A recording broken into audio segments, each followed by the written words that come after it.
presenta A Pensar Más con Rosa María Palacios. Muy buenos días, amigos, bienvenidos nuevamente a una edición de A Pensar Más. Hoy es Pascua, así que empecemos con feliz Pascua para todos. Estamos en este tiempo especial en que celebramos la resurrección. Ya terminó la cuaresma, ya terminó la penitencia y ahora podemos pasar a un modo celebratorio, ¿no es cierto? Pero claro, la política peruana, que es el tema que normalmente tratamos aquí, pues no tiene mucho que celebrar. En general, la política latinoamericana no tiene mucho que celebrar. Uno escucha las noticias en toda Latinoamérica y parece que la única palabra que se repite en distintos acentos del español es corrupción. Por todas partes. Nosotros, por supuesto, no nos quedamos atrás. Aquí en el Perú parece que no se avanzara mucho y sin embargo se va avanzando poco a poco. Hay que decir que el proceso de extradición del presidente Alejandro Toledo está en marcha, así lo ha asegurado la ministra de Justicia, Marisol Perestello. Es un proceso lento, eso también hay que decirlo. Los jueces en Estados Unidos son muy severos, pero también son muy respetuosos del debido proceso. Y hay que presentar las solicitudes bien fundamentadas, sobre todo cuando hay cierto prejuicio sobre los países como el nuestro, sudamericanos, donde se suele perseguir por razones políticas a los ex funcionarios públicos. Entonces, el juez en los Estados Unidos va a tener que establecer si la solicitud presentada por el Estado peruano a través del Departamento de Estado de los Estados Unidos tiene valor, lo que ellos llaman causa probable, o sea, que efectivamente ahí hay algo, ¿no es cierto?, que valga la pena investigar y procesar. Para esto hay abundante prueba, por cierto, del caso tanto Ecoteva como el caso de la confesión de los funcionarios de Odebrecht, en particular Jorge Barata, de los montos pagados a Alejandro Toledo.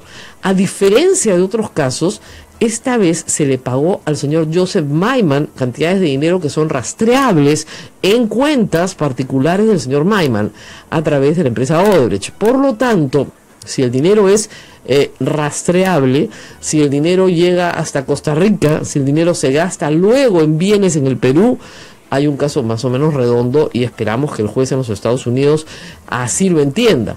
Pero, como reitero, este es un proceso lento, no se hace de la noche a la mañana porque los procesados tienen derechos. Distinto hubiera sido si la Fiscalía hubiera solicitado inmediatamente al juez en los últimos días de diciembre, un impedimento de salida al señor Alejandro Toledo. El señor Alejandro Toledo bailaba en Punta Sal en la fiesta de Año Nuevo y lo dejaron irse, muy tranquilo, como dejaron en diciembre irse al señor Jorge Barata.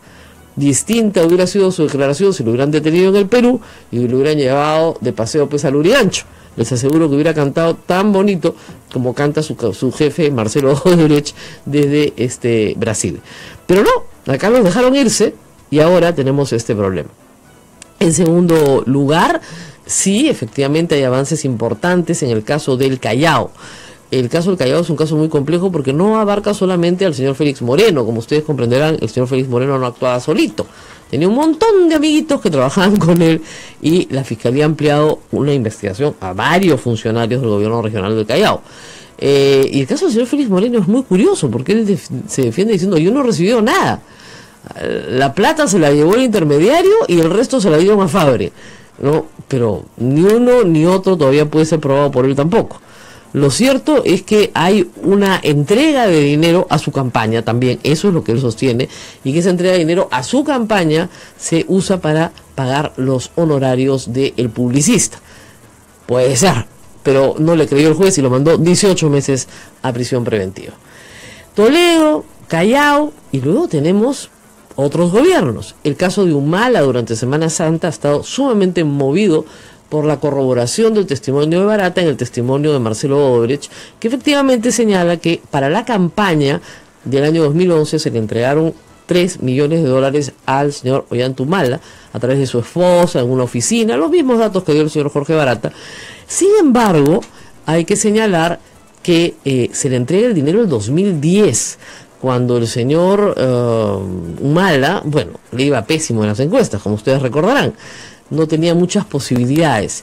Lo cual me deja a mí pensando, y por eso escribí ayer, sobre si tal vez el Perú como Estado debería darle algunos incentivos a la empresa Odebrecht para que le cuadren mejor los cuentos que cuenta en el Perú. A ver, al señor Lula le dan 4 millones de dólares. Al señor Alejandro Toledo 20 millones de dólares. No es por nada, ¿no? No es por menospreciarlo, pero digamos, en el mundo internacional, digamos que Lula vale más que Toledo, ¿no? Un presidente peruano corrupto se consigue con más facilidad que el presidente de una de las economías más grandes del mundo, que además fue, y lo hizo, que hizo diplomacia de facto a favor de las empresas constructoras brasileras, fuera de Brasil, durante su mandato, sus 2 mandatos y después de su mandato. Entonces, digamos, ¿por qué Toledo vale 5 veces más que Lula? No entiendo. O los estafaron a estos señores o no les explicaron cómo eran las cosas. No tiene, además, perdón, no van a comparar ustedes pues toda la obra pública de Petrobras contra la Interoceánica Sur. O sea, no nos están contando el cuento bien, ¿ok? Para empezar. Y luego que en el Perú solamente se coimió en 2 obras públicas, en Interoceánica Sur y en el Metro de Lima, nada más. Y el resto fueron aportes de campaña. Bien raro, ¿no? Porque lo de Moreno no lo sabemos por el señor Barata. Lo de Moreno lo sabemos por el señor Chavit. O sea, lo hemos, y por otros que han hablado, pero no lo hemos sabido directamente ni por el señor Odebrecht ni por el señor Barata. Entonces creo que en Brasil sí están contando todo completito, porque si no cuadra, chao, ¿no es cierto? Pierden la delación premiada y Marcelo Odebrecht se queda 19 años preso. Pero en el resto del mundo, donde no tienen muchos incentivos y donde necesitan seguir operando para pagar reparaciones civiles fabulosas que les exige Suiza, Estados Unidos y Brasil, están contando el cuento muy dosificado, muy a medias. En el Perú lo ha dicho el presidente del Consejo de Ministros, Fernando Zavala, y lo ha dicho el presidente, Odebrecht no va a volver a operar. Pero el problema de esto, entonces, es que van a esperar, ¿no es cierto?, que haya algún político que en el futuro, con otro nombre y otras caras, los deje operar. Entonces, no pueden ir contra todos. No hay un erga omnes como hubo por parte de la Fiscalía brasileña contra todos los empresarios constructores del Brasil. Entonces, ustedes notarán que contra Alan García no hay nada. Solamente funcionarios de rango viceministerial hacia abajo son los acusados, lo cual es rarísimo, porque tú no tratas en un gobierno con el presidente y en el segundo saltas 2 escalones hasta el viceministro, ¿no? Ahí no hay nada. Deben tener alguna esperanza de que Alan García resucite de sus cenizas, no lo sé. Y luego, con otros candidatos presidenciales que sí tenían posibilidades de, por supuesto, ganar las elecciones y que además tuvieron campañas multimillonarias, tampoco hay nada. O sea, Keiko Fujimori no puede hasta hoy justificar cómo gastó todo lo que gastó en la campaña del 2011 y el 2016. Tiene que haber tenido aportes negros. O sea, las tarjetitas de los cócteles, por el amor de Dios, ¿no es cierto?, son una justificación bastante sonsa de cómo gastas o cómo te ingresa el dinero que luego gastas. Entonces, a mí me parece rarísimo, ¿no es cierto?, que Odebrecht no le haya dado un centavo pues a Keiko Fujimori. Nada, nunca. Los brasileños nunca los ayudaron.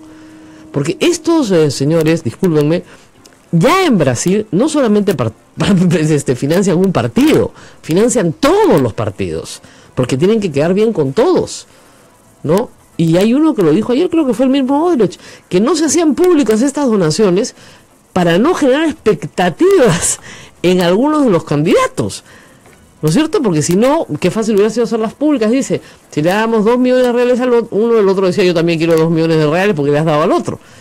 Entonces, digamos, esta gente está acostumbrada a coimear a la par.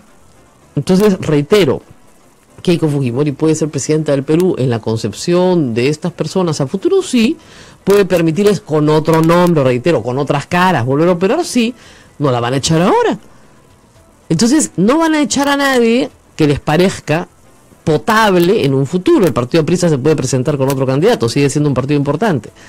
Entonces, ¿qué puede hacer el Estado peruano? Decirle, no, sí van a poder trabajar en el Perú. Obras por corruptos.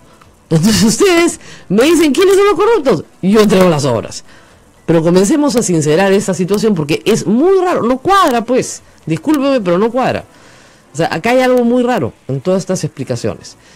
Tan raro que efectivamente a Toledo le han trazado más o menos 9 millones de dólares a través de las cuentas de Maiman, pero faltan como 11, ¿no? Si es que son 20.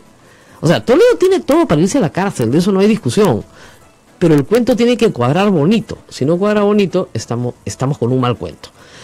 En el caso de los Humala, yo reitero lo que he explicado desde el principio. Fíjense, donaciones de campaña por un pacto de impunidad, eso que decirlo de verdad, que tienen los partidos peruanos, no están sujetos a ningún tipo de fiscalización que no sea administrativa.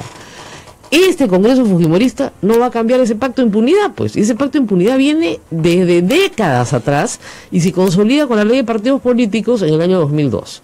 O sea, la ley de partidos políticos establece sanciones administrativas, no penales, para el mal uso de dinero de campaña, para la persona que da sobre los montos establecidos, para lo no declarado. Todo eso tiene sanción administrativa. La sanción administrativa es una multa o perder el financiamiento público que supuestamente da el Estado, que nunca da. Pero no hay sanción penal. Entonces, si no está tipificado en el Código Penal, no puede ser delito, me mato explicando. Hay un montón de cosas que son muy feas y que no son delito. Ser un conchudo, disculpen la palabra, ¿es delito? No, no es delito, porque no nos alcanzaría, ¿no es cierto? Usted que ha pasado, señora, Semana Santa, no nos alcanzaría, ¿no es cierto?, los estadios para llenar de gente que tienen esas características. Ser egoísta, ser mentiroso, no es delito, pues. No, usted se tiene que aguantar al primo, al cuñado, fanfarrón, no es delito. Ya, ok, pero hay otras conductas que sí lo son, ¿no es cierto? Matar a alguien es delito, robar es delito. Y en la administración pública pasa igual.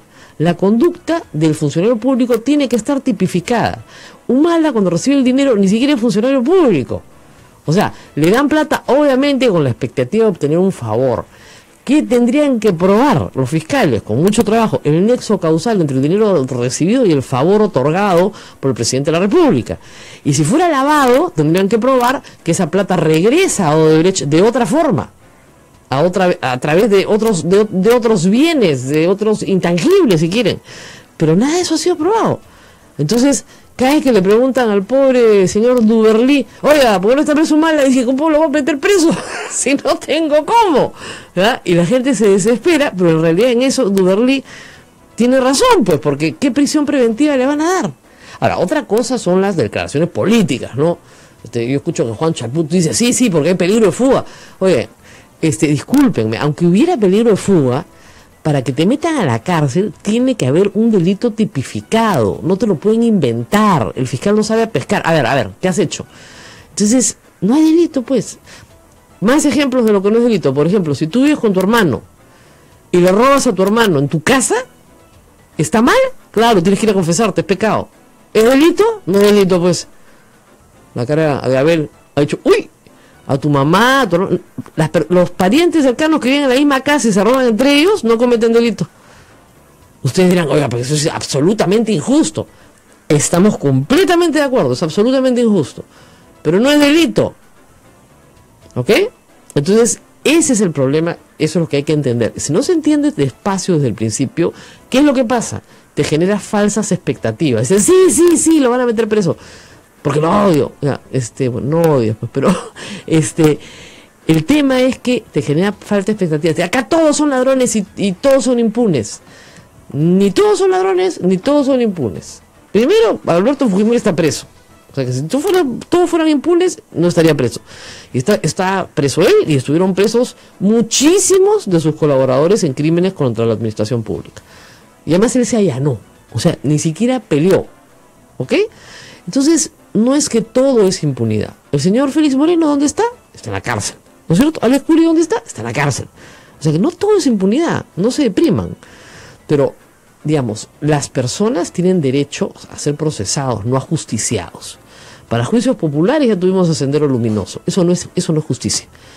Entonces tenemos que ir con calma. ¿Quién viene ahora? Luis Castañeda Locio, ya le levantaron el secreto en las comunicaciones, tienes que explicar el rochezazo que tiene con OAS, que nosotros comentamos desde octubre del año pasado, cuando IDL de Reporteros consiguió por también fuentes brasileras todas las comunicaciones entre el presidente de OAS, que está preso, ¿no?, y una exfuncionaria de la Municipalidad de Lima, que actuaba de intermediaria, ¿no es cierto?, parando obras y modificando las obras de Río Verde. ¿Y qué hizo con la plata de Río Verde el señor Castañeda? Hizo un bypass que nadie sabe por qué ha costado tanto, que quería hacerle una pasarela encima, que además hasta ahora no acaba, Y bueno, con todo lo que ha pasado este mes, ya verán ustedes lo que pasa cuando no eres un buen funcionario público. Tu popularidad cae de 52 a 34, muestra justa, 36. De 52 a 36, según Ipsos, es la caída de popularidad de Castañeda Locio. Como dicen, no se cayó, se desplomó. Tenemos que hacer una pausa y regresamos con el doctor César Achabache. Está con nosotros esta mañana para hablar de un caso importante. El caso El Frontón. Como ustedes saben, el Tribunal Constitucional estableció que el caso podía reabrirse, el caso estaba cerrado. El señor Tubino, congresista de la República, quiere destituir a los 4 magistrados por este fallo. Todo el mundo ha tenido reminiscencias inmediatas con el caso de la reelección de Alberto Fujimori y la destitución de los 3 magistrados, ustedes recordarán, Aguirre, Rey y Reboredo, en el año 1998. No le gusta el fallo, señor Tubino, no le gusta el fallo del fujimorismo y quieren destituir a los jueces. Por lo menos ha sido su inquietud, como dicen, que lo logren es otra cosa. César Achabache nos va a explicar por qué este caso, ¿no es cierto?, se ha reabierto, y lo que muchos de ustedes se deben estar preguntando, oiga, las cosas no son eternas, ¿no? Esto pasó en 1988 y estamos en el 86. Yo era chiquita. 1986, estaba en la universidad. 1986. O sea, usted dirá, ya pasaron 31 años. O sea, tarde o temprano los casos tienen que terminar. Aún los de lesa humanidad. Vamos a ir a una pausa y volvemos.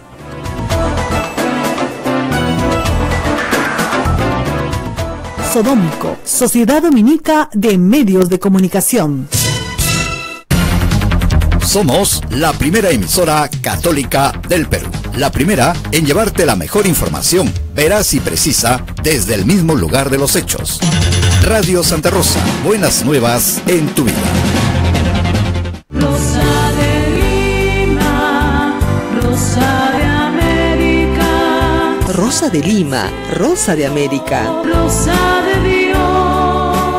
En el jubileo de los 400 años de la muerte de la primera flor de santidad de América, sus venerables reliquias recorrerán todo el Perú. Prepárate para vivir esta fiesta de fe. 400 años intercediendo por todos los peruanos. Santa Rosa de Lima. Rosa de Lima, Rosa de América. Adquiere ya la última edición de nuestra revista Ondas, la revista cultural de Radio Santa Rosa. Conozca nuestra historia y a quienes son parte de ella. Ondas, adquiérela a solo 3 soles en Girón Gamaná. Ondas, la revista cultural de Radio Santa Rosa. Colabora y apoyemos a la primera emisora católica del Perú. Ondas, la revista cultural de Radio Santa Rosa. Buenas nuevas en tu vida. Voy navegando sin timón, el mar abierto me abandona la razón. Porque Cristo resucitó y está en la barca, creemos en la debilidad y no en el poder. Llévame a puerto seguro, donde hay un futuro, donde exista un cielo más azul. Gracias por tu sintonía. Radio Santa Rosa, buenas nuevas en tu vida. Sodómico, Sociedad Dominica de Medios de Comunicación. 8 de la mañana, 21 minutos. Esto es A Pensar Más con Rosa María Palacios en las emisoras de la Sociedad Dominica de Medios de Comunicación Sodomco, que integra a Radio Santa Rosa en Lima, Radio Santo Domingo Chimbote, Radio San Martín Arequipa, Radio Veritas RTV Cusco, Radio Cepagua Ucayali, Radio Quillabamba La Convención y Radio Madre de Dios en Puerto Maldonado. Ya está con nosotros el doctor César Azabache. Rosa María. Bueno, y me estaba escuchando largo rato porque, como ustedes saben, el doctor Azabache pues no solamente es penalista, es profesor de Derecho Penal, sabe un montón más que yo. Es de la gente de la cual yo aprendo y y se ha estado sonriendo con mi alocución. Dice que hay bastantes cosas para discutir. Por supuesto, pues, en el derecho penal, por si acaso, todo se discute en un juzgado, ¿ah? Y hay un debate, ¿no es cierto? Entonces, normalmente hay un debate. Muy bien, gracias por estar con nosotros, doctor. Al contrario, gracias por la invitación. Me decía que el tema del ajusticiamiento le preocupa. Sí, lo único que no se puede discutir de todas estas cuestiones, ¿no? Yo creo que sea cual sea el tipo de caso que discutamos, y muchos de esos movilizan muchísimo en las personas. Claro, los sentimientos, ¿no? Obviamente. Rabia, ira, frustración, una serie de sensaciones atávicas, ¿no? Claro. Pero sea cual sea el caso que discutamos, lo que nunca debemos hacer es perder el equilibrio. Porque como bien has dicho, yo quiero resaltar eso, ningún caso judicial contra nadie, pero contra nadie en absoluto puede perder el cánones mínimos de racionalidad o de razonabilidad que nos permitan autolimitarnos. No podemos pasar por encima de todo. De modo que el reconocimiento de los límites es importante, se trate de quien se trate. Así es, así. El peor de los violadores, yo siempre decía, la gente en televisión, fíjense, el peor de los violadores, el monstruo más espantoso que ustedes puedan imaginar, merece tener un abogado, pues. ¿Qué vamos a hacer? Ustedes no merecen nada. Ya, sí, no merecen nada, estamos desde el punto de vista de las emociones. Pero desde el punto de vista de la razón, de repente, imagínense ustedes que esta persona es inocente. Lo que ocurre es que, claro, esto tiene además un fundamento real, ¿no? Imagínense que es inocente. Parece culpable, todas las pruebas lo señalan, pero imagínense que es inocente. Bueno, el ejemplo del monstruo de Amenáriz y la obra de teatro que hemos estado comentando explica eso, ¿no? En términos teóricos, lo que siempre se dice es que los procedimientos judiciales siempre tienen un margen de error, nos guste o no nos guste. Por eso las sentencias penales tienen que poder ser revisadas, por eso hay juicios, por eso es tan difícil ganar un caso penal, porque siempre hay un margen de error del que hay que hacerse cargo. Por eso yo pongo la pena de muerte, entre otras cosas, y lo que comentábamos, el caso famoso de el señor Villanueva, que se le acusó de violar y asesinar a un niño. Decían que eran miles, ¿no? Cientos en Lima, ya corrían las voces, no. Y resultó que nunca había el niño jamás había sido violado, cosa que poca gente supo. Se retiró el cargo de violación, pero lo condenaron a muerte por el asesinato del niño. Fue uno de los últimos, sino el último civil fusilado en el Perú. Y él gritó que era inocente hasta el último día. Investigaciones posteriores prueban que probablemente el niño fue atropellado, que lo que tenía era contusiones en el cuerpo, más no estrangulamiento, no tenía herida de cuchillo, ni de pistola, ni de nada. Entonces esas contusiones podían haber sido fruto de un atropello y el cuerpo haber sido escondido por los culpables para evitar la culpa, ¿no es cierto? Entonces, ¿qué pasó con el procesado? Era negro, eran los 50s, había que crear una cortina de humo, los medios hicieron lo suyo, como siempre, un escándalo. Durante 3 años el juicio fue seguido con pavor por una sociedad limeña horrorizada y por supuesto la gente pues aplaudía el fusilamiento. Entonces, eso nos puede pasar, siempre tenemos esa posibilidad. Ismael me mira así. La pregunta es por qué no se ha aprendido de eso. Hasta ahora escuchamos esto de pena de muerte, que caiga todo el peso de la justicia sobre tal. Hay algo que no está bien en nuestra sociedad también, ¿no? Es lo que dice el doctor, nuestros sentimientos atávicos, ¿no? Sí, porque de hecho no solo somos nosotros, ¿no? Por supuesto. Uno, si va a la Inglaterra de ahora o a la Francia de ahora, va a encontrar reivindicaciones a la pena de muerte. Turquía está anunciando un plebiscito para regresar a la pena de muerte, con lo que más ponen en riesgo su propio proceso de aproximación a la Unión Europea, ¿no? Claro. Ahora, lo habíamos invitado para hablar un poco del caso del Frontón. 30 años después, 31 años después, cuando se realiza, digamos, esta operación militar, porque fue lo que fue una operación militar, si ustedes quieren, retoma del Frontón, de las 2 acciones militares, hay 3, hay una en Santa Mónica, hay una en Santa Bárbara en ese entonces, en Santa Bárbara, hay otra en Lurigancho y otra en el Frontón. En Lurigancho quedaba clarísimo que ahí sí hubo ajusticiamientos, los sacaron a los presos de uno y los fusilaban, ¿ok? Pero sin embargo ese caso no se pudo seguir, y sí se siguió, o sea, se siguió hasta determinado rango, ¿no es cierto? Hasta determinado... no se llegó al presidente García, por ponerlo de una manera más simple. Las imputaciones fueron más cortas. Exactamente. ¿Ya? En el caso del Frontón, que fue una operación militar, donde hubo bombardeo, resistencia, etcétera, la Marina entra, ¿no? Las acusaciones han venido mucho después por parte de los sobrevivientes de fusilamientos a personas rendidas. Pero sin embargo hubieron sobrevivientes del Frontón. O sea, sí se entregaron sobrevivientes. En el caso de Lurigancho los mataron absolutamente a todos. Entonces, lo que uno se preguntaba en ese entonces es, sí, y además, ojo, en el caso de la Marina hubieron bajas de la Marina también, lo que implica un enfrentamiento. O sea, si yo entro y no queda ni un solo sobreviviente y salgo con todos los míos, bueno, ¿no? En cambio acá hubo bajas en los 2 lados. ¿Qué es lo que pasa aquí? ¿Por qué este caso cada cierto tiempo se reabre? ¿Por qué el Tribunal Constitucional lo reabre? ¿Qué piensa de toda esta historia? Antes de discutir la última escena, ¿no? Que es esta discusión sobre el último fallo del Constitucional, lo que ocurre es que nosotros no estamos dejando cerrar esta historia. Claro. En el caso del Lurigancho, donde en efecto hubo además un discurso encendido del presidente García. O se van ellos o me voy yo. Correcto, en contra de quienes procedieron de esa forma. Sin embargo, el caso en la jurisdicción militar terminó a finales de los 90. Se llegó incluso a amnistiar a los condenados, luego se anuló la amnistía ya en la transición, se ordenó la captura, pero había una condena clara y, digamos, emitida en un tiempo razonable. Lo que pasa con el frontón es que las discusiones judiciales no terminaron nunca y han sido permanentemente bloqueadas. Entonces, primero, no es un caso, también como en el Lurigancho, no es un caso que involucre a los altos mandos del Ejecutivo ni de la Marina. Es un caso que está circunscrito a un grupo de oficiales, 6 más o menos, y suboficiales, ¿de acuerdo? Pero lo que ocurrió aquí es lo siguiente. Comenzada la transición en el año 2001, hace 16 años, la Fiscalía comenzó a reinvestigar el caso en cumplimiento de 2 sentencias de la Corte Interamericana de Derechos Humanos que siguen en supervisión. Claro. La acusación del caso se presentó en enero del año 2013, 12 años después del inicio de investigaciones de la Fiscalía. Luego hubo una discusión sobre si en enero de 2013 se podía llevar esto a juicio o ya no, por prescripción. Claro.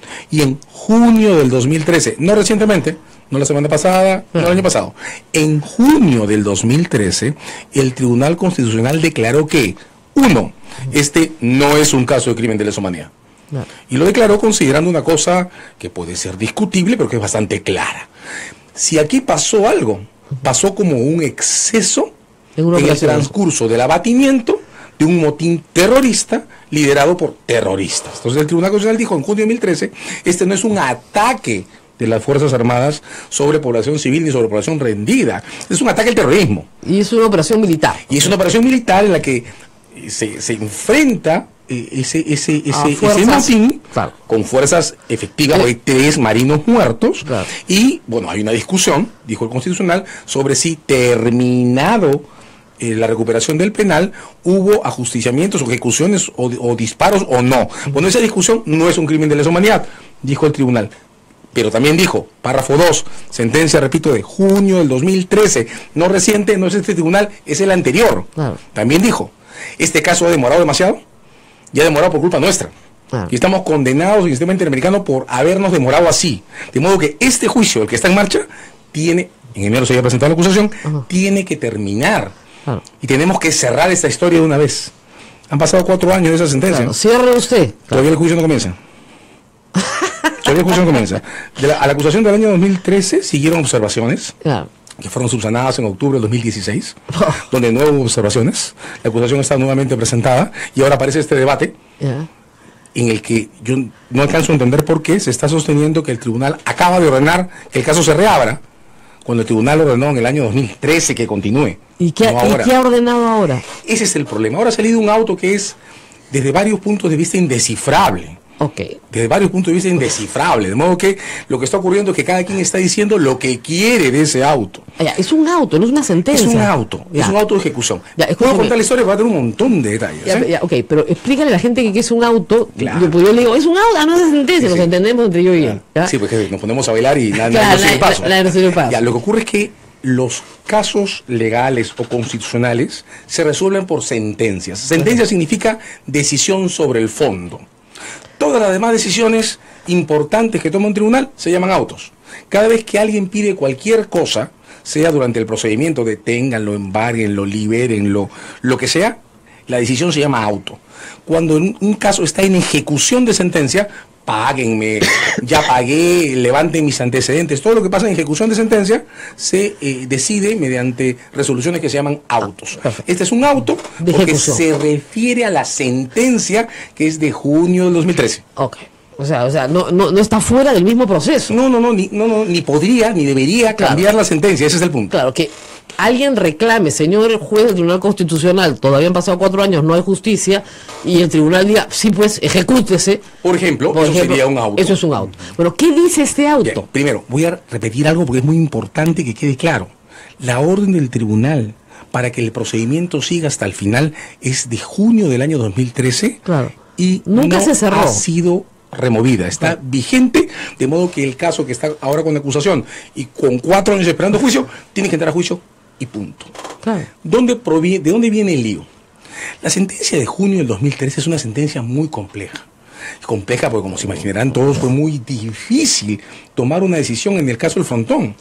¿Qué pasa en la historia? Esto no es cronológico, quiero sintetizarlo, ¿no? Claro. A un extremo, el magistrado Calle propuso que el tribunal declarara que como había pasado demasiado tiempo y las reglas de crímenes de lesa humanidad no aplican al caso, entonces se anulara todo y punto. Chao.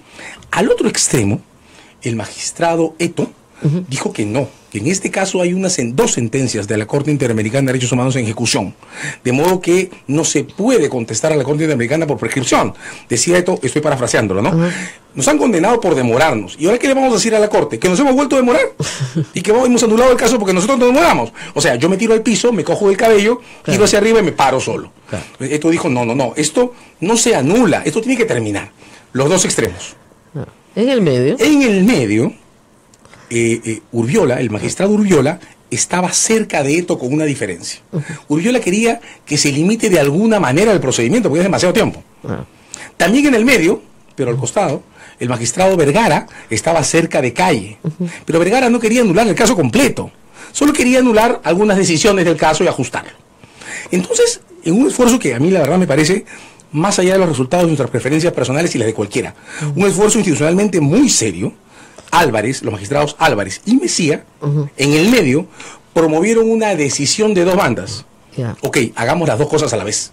Declaremos que esto no es un crimen de lesa humanidad, porque las reglas no aplican, pero dejemos que el procedimiento continúe bajo las sentencias de la Corte. Y entonces los señores Urbiola y Vergara renunciaron a sus posiciones iniciales y firmaron la resolución de Álvarez y Mejía. Perfecto. Pero dejaron constancia que sus posiciones originales eran otras. Perfecto. Ese es todo el problema. Está fácil de entender. Es sencillo de entender. Ahora, podría pasar, disculpen, tenemos que irnos a la pausa, pero nos han puesto una música, no entiendo por qué, pero hay un ambiental acá, gracias, ya bajó, algo pasó. Tenemos que ir a la pausa y regresamos, pero no se muevan, volvemos. No se muevan, esto es A Pensar Más con Rosa María Palacios. Volvemos.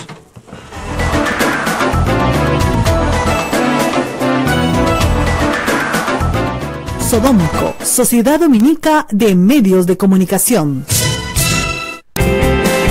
Radio Santa Rosa, buenas nuevas en tu vida. La rosa en el jardín. Celebra el nacimiento de Santa Rosa de Lima. Este 20 de abril, desde las 9 de la mañana, partiremos en peregrinación por lugares que ella santificó. El santuario donde nació y vivió. La parroquia donde se bautizó. El monasterio donde se entregó a Dios para la eternidad. Lugar en el que celebraremos la Eucaristía. Culminando esta peregrinación, venerando el lugar donde se encuentran sus reliquias, el convento Santo Domingo de Lima. En el jubileo de sus 400 años, ven a este encuentro con la primera flor de santidad de América. Inscripciones en Girón Camaná 158, teléfono 427-6793. Con tu participación también ayudas al sostenimiento de Radio Santa Rosa. Buenas nuevas en tu vida. Rosa de Lima, sigues aquí. Forjando peruanidad en defensa y difusión de la cultura nacional auténticamente peruanista. Se transmite en diferentes plataformas de comunicación. Forjando peruanidad con la dirección y conducción del doctor Luis Lara Márquez. Difunde noticias, comentarios, temas de actualidad y la mejor música peruana de todas las épocas. Forjando peruanidad. Escúchelo todos los sábados de 7 a 9 de la mañana por Radio Santa Rosa desde Lima, Perú.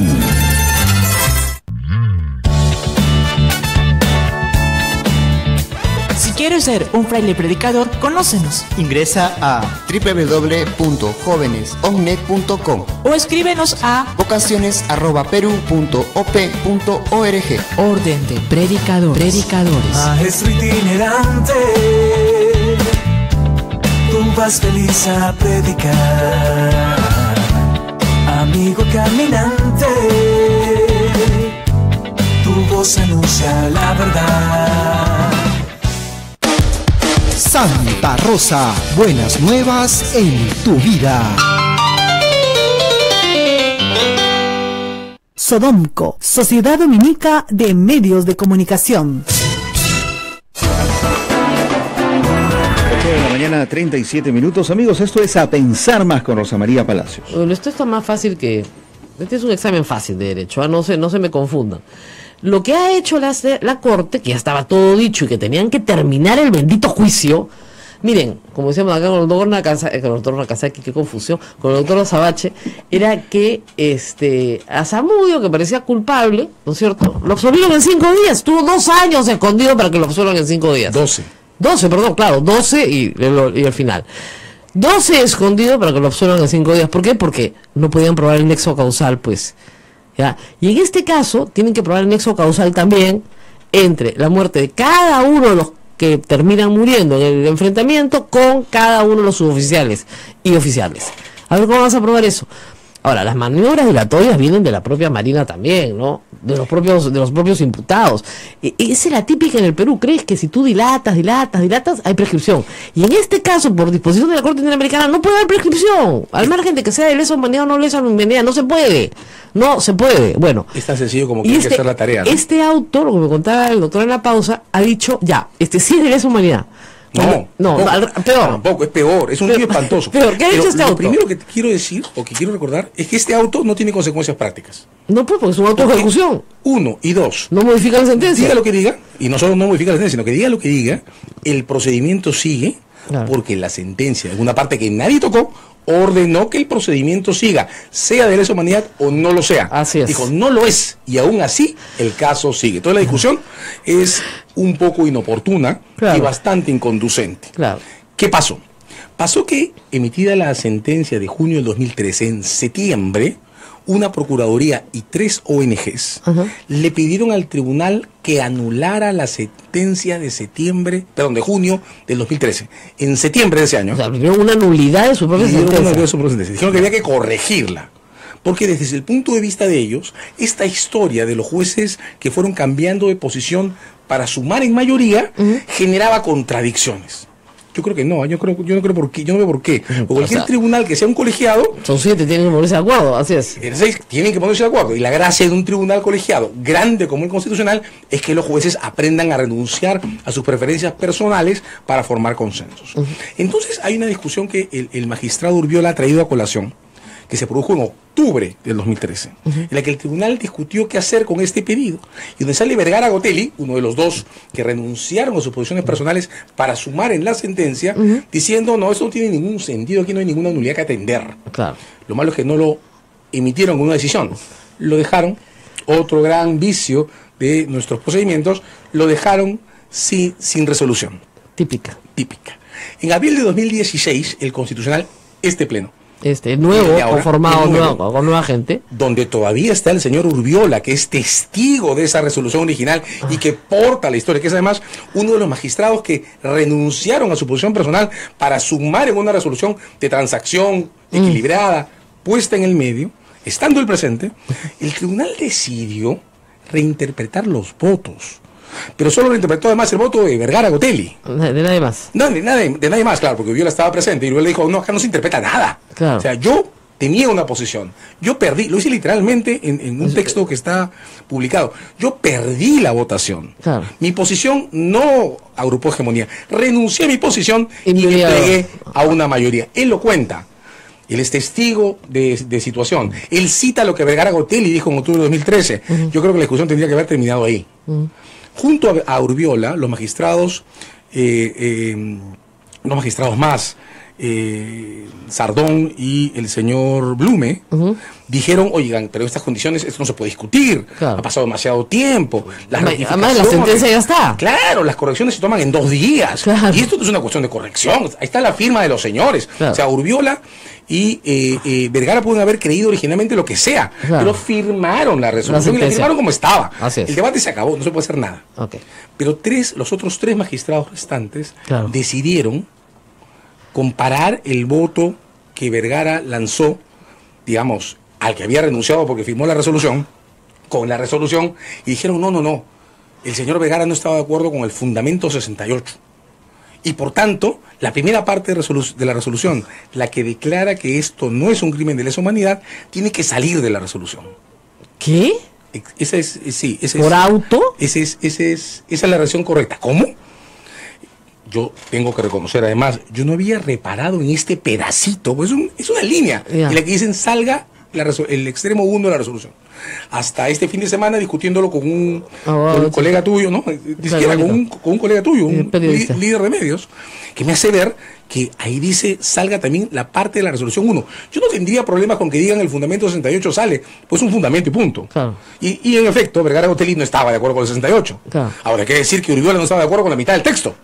También tiene que ser la mitad del texto. Espera, vamos a lo básico. Por auto tú no puedes modificar una sentencia, punto. Exacto. Y también 4 años después de una sentencia, 3 magistrados no pueden modificar la parte de la resolución de un texto completo. Y además, ¿con qué objeto? Ahí voy. Además, sí, ya dijeron que el caso tiene que terminar. Además, para no producir ningún efecto. Claro. Porque primero, este auto que confieso y lamento decirlo, encuentro sin sentido.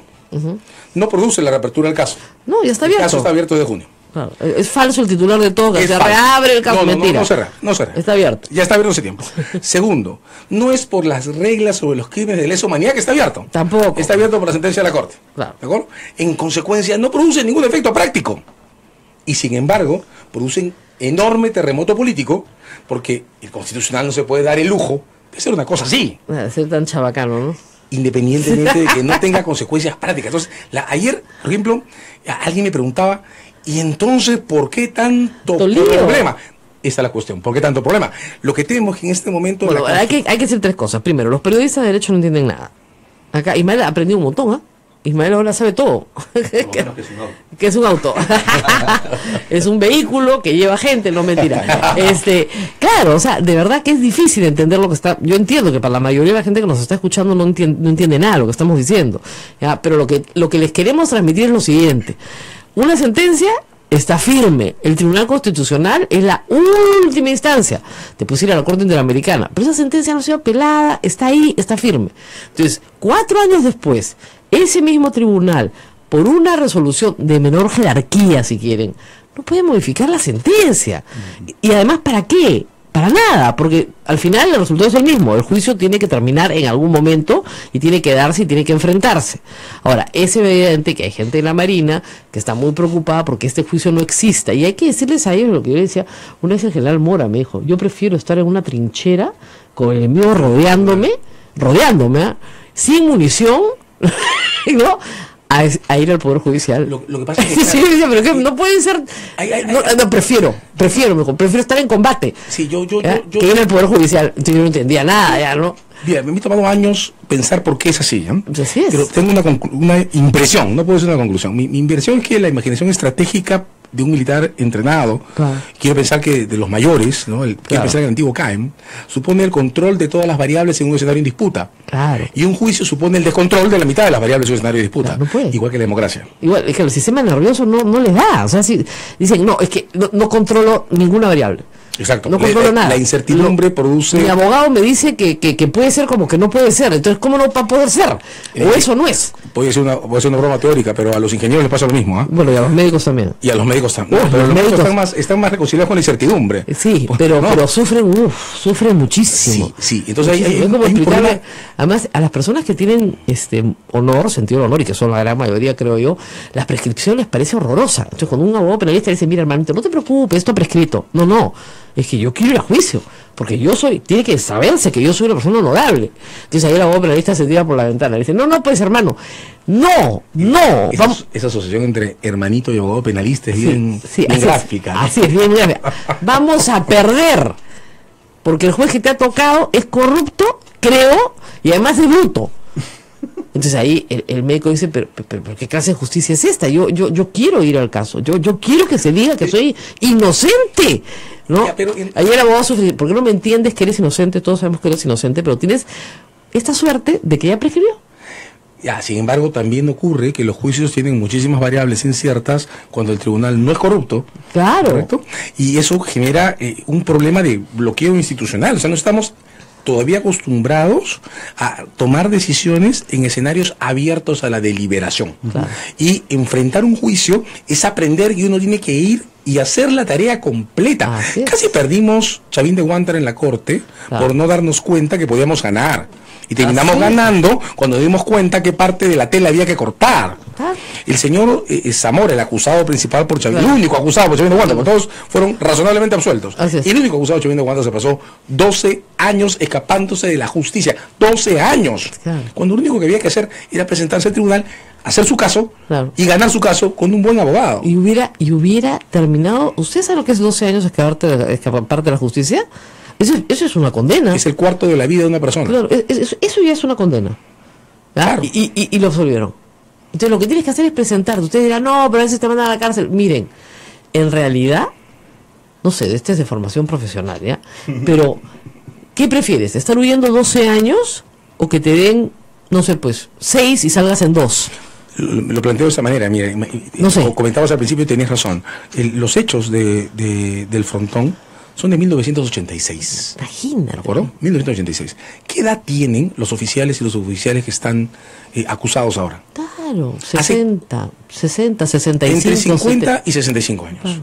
Y hace ¿cuántos años tienen esta espada de Damocles encima? Solo si contamos desde que comenzó la investigación son 16 años. Este último tramo, 16 años de su vida pendientes de un juicio, porque a nadie se le ocurre que la mejor manera de acabar con esto es terminar con este juicio en debate. Claro, va pues. O sea, la pregunta es, ¿y si ganan? ¿Quién dijo que no iban a ganar? Claro. ¿Acaso la Corte ha dicho, tienen que condenarlos? No, la Corte ha dicho, tienen que terminar, nada más. Nada más. Y además ya se exoneraron del proceso los oficiales más importantes, y se exoneraron del proceso Alan García, y se exoneró del proceso bastante gente. Los altos oficiales de Marina están fuera del caso, Fuera, están fuera de discusión. está fuera del Ocurre que caso. está suficientemente claro que esto no es una orden de masacre. Ese es el develamiento militar de un motín terrorista con armas de fuego, una situación inaccesible. En una isla. Que puede tener cosas que discutir. Claro. Pero una cosa es que haya asuntos que discutir y otra es que hipotequemos el destino de esos oficiales y suboficiales a la enorme trampa de ganar tiempo a cambio de nada. Claro, no, miren, eso puede terminar en que todas estas personas en unos años, porque así es la vida, terminen muriendo en su cama, ¿no es cierto? Y sin haber sido sentenciados jamás. Y sin haber sido absueltos. O sin haber sido absueltos. Te pongo un caso solo que me llamó muchísimo la atención. En la acusación, que es de la fiscal Ibáñez, además no es cualquier magistrada. La fiscal Ibáñez es emblemática ante el Ministerio Público, pero eso no significa que estemos de acuerdo siempre con ella, ¿no?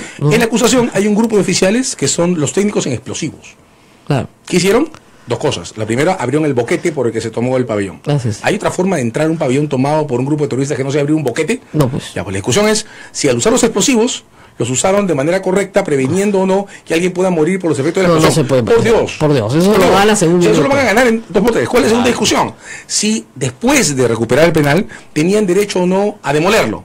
Ok, podemos discutir si estaba bien o estaba mal, pero nadie me va a decir que eso no ha prescrito. Así es, eso la no es discusión homicidio. sobre los eventos posteriores a eso no es un homicidio. Pues. El tema es que la acusación central es rendidos que fueran los terroristas. Exacto. No, yaciendo en el suelo. ¿Les dispararon o no? Exacto. Esa es la discusión. Es igual que en el caso Chavín de Huántar. Exacto. O sea, después del operativo, ¿mataron a Cruz Sánchez o no? Exacto. Entonces, nada más, ¿le dispararon o no le dispararon? Aparentemente sí. No sé, Cruz Sánchez. Claro, porque hay un tiro, la pericia, etcétera. Pero nunca identificaron al autor del disparo. Exactamente. Entonces tú no puedes meter preso a todo el mundo si es que no identificas al autor del disparo, pues. Es que ese es el tema. Es tal cual. Claro, en los hechos de los dos casos lo que se discute en el fondo, sin que se haya aclarado suficientemente, son las operaciones de repaso. Claro, pues. O sea, en una operación militar hay una operación de repaso porque tienen que asegurarse que los terroristas no tengan bombas, que no cojan un arma y disparen. Y pero lo que el sea. repaso no es el repaso pues de la guerra con Chile, ¿se dan cuenta? El repaso no es no hay heridos. No, eso el no repaso es un repaso. Ah. Pero lo que ocurre es que, como alguien decía alguna vez, un consejero nuestro, no es homicidio disparar sobre un cadáver. No. De modo que la discusión es posible, depende de pruebas, supone un juicio y termina con una sentencia. Eso es que como puede cuando, condenar o absolver. Para que Punto. ustedes tengan una idea, eso es cuando ustedes atropellan un muerto. Conozco un caso. Terrible, Sí, claro, claro. estaba muerto, ¿ah? Y ya lo habían atropellado varias veces. O sea, lo habían vuelto a atropellar. Ya, y el único que para, dice, yo no lo he atropellado, ya estaba muerto. Bueno, felizmente en la pericia se prueba que efectivamente era la llanta número 35 que pasaba sobre el muerto, ¿ya? Pero claro, se puede discutir que no, el primero que atropella y lo mata, ese es el culpable, no el 15. Claro. Porque no se puede matar a un muerto. Lo único que hay que hacer es probar que ese era el número 15 y no el número 1. Pero en el tiempo que se demoran en probar eso, esa persona puede ser detenida. Detenida en la ¿Puede o no puede? O no puede. O no puede. Este caso sigue sin detenciones. Ese es el temor. Yo no sé. La mayoría de la gente tiene terror a la detención preventiva. Yo también, porque la considero injusta en muchísimos casos. Y además acá en el Perú disparan de prisiones preventivas. Sí. Hemos visto un caso con la doctora Sabache que tengo que agradecerle porque me ha ayudado a sacar a un chiquito de la cárcel. Y la verdad es que la detención preventiva pues era absurda, completamente absurda. Un chico de 18 años, meterlo 18 meses a la cárcel. Sí, hay un proyecto que es espectacular, pero que tiene casi 10 años retrasado, que es el de los grilletes electrónicos. Sí es. O sea, en caso de dudas, si tenemos muchísimas dudas, pongámosle un grillete a la persona, programémosla razonablemente y no se va a poder escapar. Miren, y se acaba. Me lo decía el doctor Pedro Guadalupe, que ha trabajado años en penales, en pastoral de penales, además. El 10% de las personas que entran a un penal salen antes de un año. Eso quiere decir que esos nunca debieron entrar, pues. Claro. O sea, nunca debieron... 10%. ¿Usted sabe lo que es que mañana le quites el 10% de presos a las cárceles del Perú? El alivio que significaría para los que están. El 10% salen antes del año. O sea, nunca debieron entrar. Y lo que significa para esas personas haber tenido cárcel y haber sido... Y otro dato... Y que nadie devuelva la vida que perdieron ahí, ¿no? Claro. Y el otro tema que me parece a mí interesantísimo es que el 70% de las personas que tienen un ingreso a la cárcel nunca más vuelven a entrar. Y ahí viene... 70%, o sea que no es que no se resocialicen, nunca más vuelven a entrar. Hay dos discusiones, o nunca debieron estar, ¿no es cierto? O eran inocentes, o les sirvió la cárcel para nunca más volver ahí. Y como no todas las noticias son malas, hay que decir que desde diciembre del año pasado, las condenas hasta 6 años ahora se pueden conmutar por trabajos comunitarios. Y cuando implementen el proyecto de grilletes, que tiene 10 años retrasado, las condenas hasta 8 años se van a poder reemplazar por grilletes electrónicos. Pero bueno, todo esto venía porque en este caso en concreto, en el frontón, ni siquiera hay detenciones. De modo que en realidad lo único que hay que hacer es hacer la tarea. Un buen abogado, una buena defensa en juicio, una discusión abierta, y se acaba esto ese año. Oiga, todos hemos pasado por juicios, por Dios. De verdad. Pausa y seguimos. Volvemos.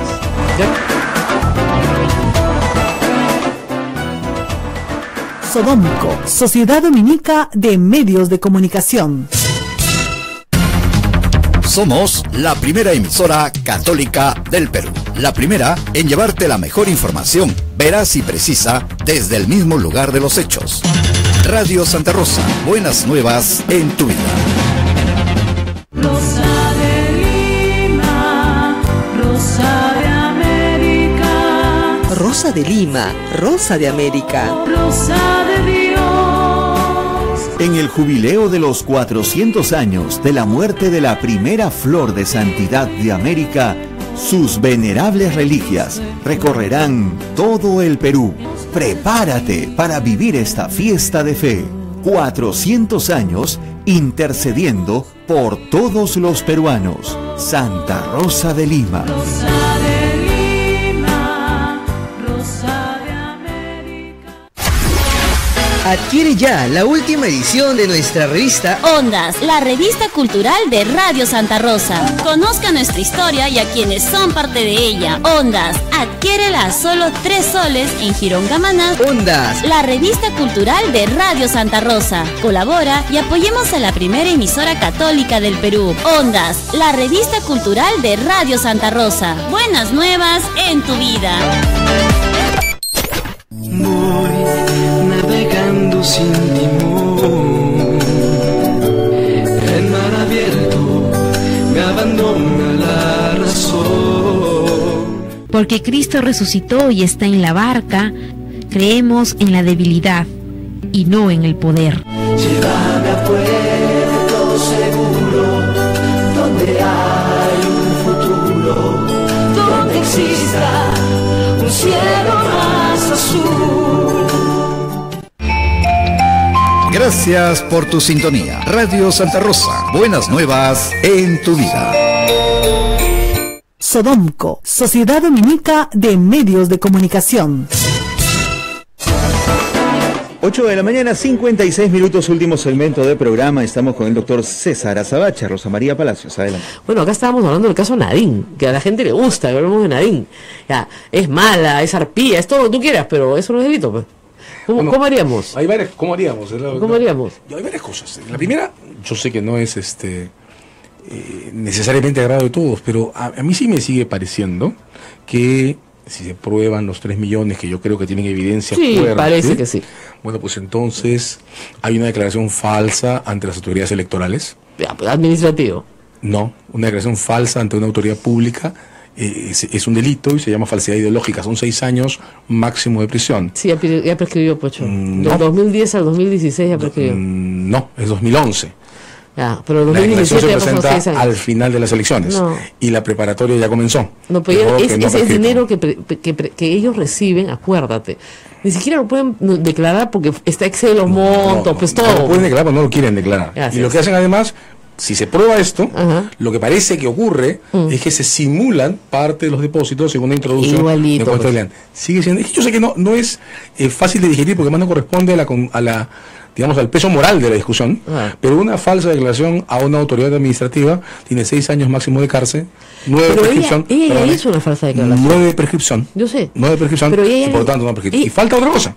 Ella ya hizo una falsa declaración. Por supuesto, en el tema de las agendas. Pero por supuesto, pero eso es ante la autoridad electoral. Estamos hablando de la cuestión de las donaciones.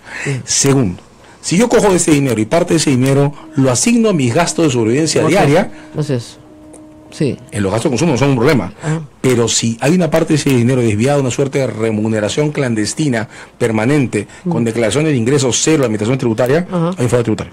Sí, pero eso es bien difícil de probar, pues, César. ¿ah? No, porque la campaña costó 20 millones de soles. O sea No me que. parece- en realidad me parece difícil de probar. Porque Lo que la, creo- lo la que creo ca- que la ella puede cuestión- la campaña costó 20 millones de soles. Por eso. O sea, los 3 millones, tú no puedes decir que esos 3 millones fueron asignados No, a. es que el dinero no tiene sellos, ¿no es cierto? Exactamente. No es que es un billete va sobre otro Así otro es, billete. así es. Lo que ocurre es que si hay un patrón de consumos personales que fue un ingreso clandestino y una declaración falsa en la administración electoral, hay delitos discutibles. Ahora, lo que ocurre es que, claro, hablar de falsas declaraciones a la administración y hablar de procesiones tributarias, además con una SUNAT que nunca ha dicho nada sobre esto, nunca, no suena a el enorme problema moral que estamos discutiendo. El enorme problema moral que estamos discutiendo tiene que ver con esta falta de regulación, lo has dicho tú ya. Hay un pacto de impunidad de los sobre partidos. los fraudes electorales, unidos, en efecto, a una especie de acuerdo transversal, permanente, inamovible, de no criminalizar esto. Casi si pensáramos en teórico, yo creo que esto que voy a decir ahora es inviable en el Perú en este momento, de modo que no es una propuesta. Pero si pensáramos en teórico, ese es el tipo de situaciones para los que los países inventan las amnistías con criminalización. O sea, la comunidad política se pone de acuerdo y decimos, ok, todas las barbaridades que hemos hecho hasta ahora con las donaciones Las para campañas cantamos. políticas, nos las tragamos, nos las perdonamos con una amnistía, pero de acá en adelante esto va a ser delito, ¿eh? Claro. De acá en adelante va a ser delito. Eso aquí, en este momento en el que andamos dudando de todo y tenemos la autoconfianza quebrada en pedazos, sería inviable. No sé, Sería inviable. Pero digamos, de alguna manera grafica la razón por la que estas discusiones no están correspondiendo. Ahora, la cuestión sobre el lavado de activos, que son los cargos más importantes, que además involucran a Toledo, porque Toledo tiene su propio cargo por lavado de activos, Que es diferente, ¿no? que son diferentes. Porque ahí sí hay supone- multa de dinero, hay Claro, depósitos. lo que pasa todo. es que en Toledo hay una ruta establecida de movimientos de fondos posteriores a la recepción. Que son los que fundan el caso fuerte de Toledo, ¿no? El de tráfico de influencias no suena tan fuerte, ¿verdad? No, pues ella prescribió. Exacto. El Y ahí tráfico de influencias es una tontería. yo confieso que la decisión a favor de los cargos por tráfico de influencias en lo personal no me ha convencido. En lo personal no me ha convencido. Originalmente creí que estaban tratando de encontrar eventos, ilícito. actos posteriores o coetáneos a los pagos. No. Pero la visión de la evidencia deja en claro que el acuerdo de tráfico de influencias es del 2004 y los pues. pagos comienzan en el 2006. Entonces, en ese desfase, las reglas de tráfico de influencias no van. Hemos estado discutiendo mucho en la comunidad de consejeros de mi firma y todo esto demás, ¿por qué no admitimos en el Perú que se puede sobornar a un funcionario público pagándole antes que haga algo, incluso aunque él no sea personalmente competente, ¿de acuerdo? O sea, ¿por qué no se puede sobornar a un presidente de la República? Es la pregunta, ¿no? Eso es algo que la Suprema no ha resuelto. ¿Ah? No, así es. Hay que recordar que en el caso original de Alberto Curi, la discusión fue muy semejante. En el caso original de Alberto Curi, Nakazaki alegó que Curi no podía ser procesado por soborno porque el dinero de Montesinos lo recibió antes de jurar. Claro. Y la Suprema dijo, bajo la Convención de Corrupción, no importa que no haya jurado. Exacto. Basta que haya sido elegido. Luego, cuando se acusó a Montesinos por colusión y peculado, la defensa de Montesinos dijo insistentemente que él solo era asesor del CIN. Claro, no era de modo que no era el custodio de los fondos del CIN, ni era el que decidía los contratos de compra de armamento. Y la Suprema dijo, no interesa. Poder de facto. Exactamente. Él es el que decidía, de modo que no me preocupa su cargo. Esa regla está muy cerca de decir ahora que un presidente de la República, como un gobernador regional o un presidente de gobierno regional, puede ser sobornado aunque no tenga la competencia formal. Claro. Entonces la gran pregunta es, ¿por qué Toledo no tuvo o no tiene cargo por cohecho? ¿Por qué tráfico de influencias? Sí. Y eso complica más las cosas. Y pues no solamente eso, Alan García le han abierto por tráfico de influencias también un juicio que por favor ahórrenselo. Claro. Porque va a prescribir, o sea, Sí, ese es sí. gastar la plata por gusto. Sí, sí.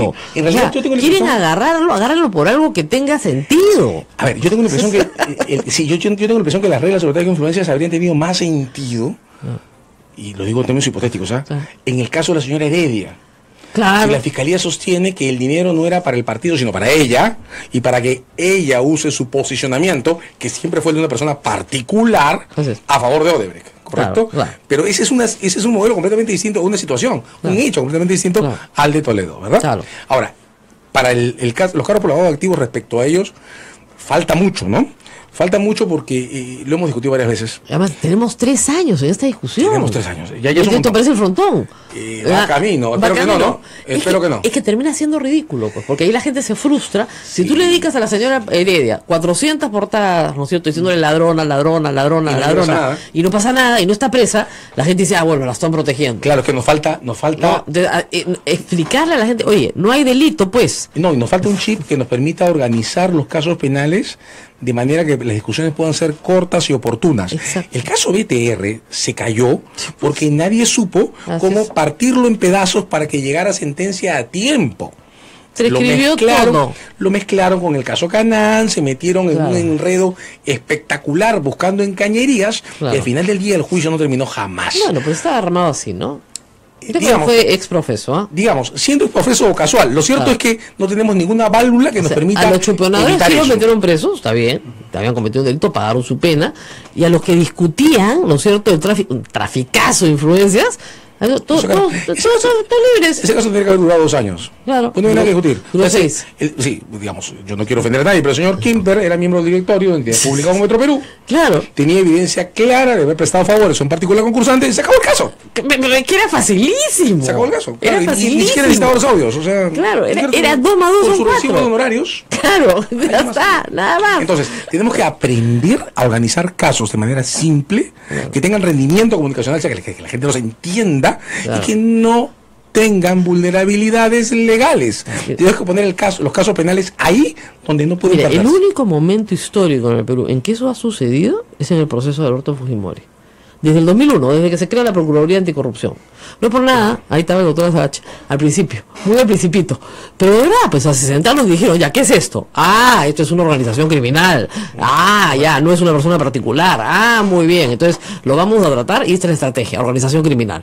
Entonces, pucha, discúlpeme, se llevaron a 1000 personas a juicio, se condenaron a más de 100 con sentencias graves, o sea, se cobraron reparaciones civiles, o sea, se hizo un mega proceso y el mega proceso tuvo resultados, algunos buenos, algunos malos, algunos peores, de repente las sentencias pues no fueron lo que todo el mundo esperaba, O no todos los casos. no todos los casos se ganaron, en fin, pero hubo un proceso y el proceso ya acabó en todos los casos, o sea, ya terminaron, falta recuperar algunas platas que el doctor Aguizú ha reportado que se ha recuperado plata la semana pasada. No, Albizu de hecho resucitó el espíritu de la, más allá de preferencias o no, Julio siempre ha sido un tipo polémico, pero resucitó el espíritu de la Procuraduría organizada hacia la recuperación de reparaciones. Claro. Lo hizo. De hecho, y esto quiero resaltarlo, Rosa María, creo que es muy importante. La única Procuraduría hoy en día que reporta, y esto es porque Arbizu lo empezó a hacer, reparaciones civiles, que se supone que son su objeto, es la anticorrupción. Ninguna de las otras procuradurías reporta nunca cuánto ha podido obtener, si es que ha obtenido algo en reparaciones civiles. La de drogas, pues debería reportar, pero como loco, ¿no? La de drogas reporta incautaciones. Claro. Y se acabó la lista. Pero no reparaciones, pues. Claro, incautaciones sí. Drogas tienen incautaciones de la droga y de todo lo demás. Sí. carros, casas, qué sé yo, pero la lista, ¿no? Un argumento que muchos implicados, y muy famosos por cierto, siempre dicen cuando se les cuestiona sobre sus presuntos delitos es, eso ya prescribió. Quisiera que quede claro el término de la prescripción. ¿Declara inocente la prescripción? No. No, la moral no prescribe. O sea, la moral, lo que tú has hecho que está mal, no prescribe. ¿No es cierto? Lo que te dice es que el Estado no puede seguirte persiguiendo eternamente. ¿Por qué? Porque es culpa del Estado no haberte procesado y llevado a juicio. Es algo así como esto, ¿no? De alguna manera la persecución está financiada por el dinero de todos. Así es. Se financia con fondos del Tesoro. En consecuencia, la entrega de esa capacidad exorbitante que significa poder llevar a alguien a la cárcel o llevarlo a un juicio penal, tiene que tener límites. Uno de los límites es la prescripción, y es ahí, en ese estatuto, más o menos tan importante como la prohibición de doble persecución. O sea, si el Estado va a financiar la persecución, tiene tiempo limitado para hacerse. Y solo puede hacerse una vez. La segunda, ya no. Non bis in idem. O sea, 2 veces no me van a perseguir, pues. Ya me juzgaron, ya me absolvieron. Ah, ya, de nuevo. No, pues. Claro. ¿Te das cuenta? Hay algunas garantías para las personas también. Y nosotros tenemos, digamos, siempre, como te dicen, la posición del Estado de Derecho garantista. O sea, no se hacen ajusticiamientos. Entonces, si el Estado no te ha perseguido en 15 años, no puede venir año 16 a venir a perseguirte. ¿Y de qué depende la prescripción? Del tiempo de la pena. O sea, la pena más el doble, más la mitad, normalmente. Caso, ¿no? Hay algunas excepciones en el derecho comparado. Por ejemplo, también. en España, los crímenes contra niños obviamente tienen un plazo de prescripción que solo corre desde que son mayores de edad. Es lo que se está tratando de hacer felizmente en el Congreso de la República, al fin. Ya se introdujeron varios proyectos de ley para eso, para que todos los crímenes contra menores de edad, sobre todo los de violación sexual. Hay un caso emblemático en eso, ¿no? Claro, no prescriban, porque claro, cuando el niño puede hablar, ¿no es cierto? Ya tiene 18 años. Ya tiene, en el caso, me parece que en Argentina no hay prescripción. Es a partir de que se denuncia. ¿Okay? Y el plazo de prescripción corre a partir de la denuncia. Y en España a partir de que son mayores de edad. Exactamente. Y en Estados Unidos también. Y de hecho la prescripción no es una regla que tenga un fundamento moral intuitivo. ¿No? Es una limitación y punto. Es una limitación a la acción del Estado de perseguir un delito. En consecuencia la podemos recortar en aquellos casos en los que no es el Estado el que se demora, sino en Estados Unidos, por ejemplo, en algunos estados, en los casos de homicidio, la prescripción no corre mientras el autor esconda las evidencias. Exactamente. ¿De acuerdo? Entonces, la prescripción puede tener limitaciones porque no es una regla fundamental. En el 93 se equivocaron, le pusieron entre derechos fundamentales. No hay manera de sostener que la prescripción sea un derecho fundamental. Sí, pues. La prescripción es un límite y punto. Y los delitos contra la administración pública van a ser imprescriptibles si es que se aprueba la segunda votación, que vamos a ver si se aprueba. Nos tenemos que ir, espero que hayan disfrutado un programa tan legal como este. Le agradecemos mucho al doctor Azabache que haya venido y nosotros nos vamos a despedir hasta mañana. Hasta mañana, volvemos con más información. Recuerden que este y todos los programas se encuentran en nuestro canal de YouTube en Sodomco, y gracias a AM Tagua también está por medio del podcast. Tenemos que agradecerle a los de AM Tagua, no conocemos, algún día tienen que venir a saludarnos. Ya lo invitamos, tienen que venir, vamos, acércate, Daniel. Pero todos los días nos reproduce nuestro programa para iVoox, para iTunes, para un montón de plataformas. Lo saben hacer, lo hacen muy bien. Tenemos un podcast gracias a ellos y miles de personas nos escuchan gracias a ellos, así que yo siempre los retuiteo. Y obviamente ustedes pueden entrar Facebook Live, como nos están viendo ahí en la camarita, ¿no? Y por todas las formas virtuales que hay ahora de entrar, además de la AM y la FM. Nos vemos pronto. Adiós. Gracias. Hasta aquí, A Pensar Más con Rosa María Palacios. Este programa fue producido por la Sociedad Dominica de Medios de Comunicación, Sodomco. Radio Santa Rosa, buenas nuevas en tu vida. La rosa en el jardín. Celebra el nacimiento de Santa Rosa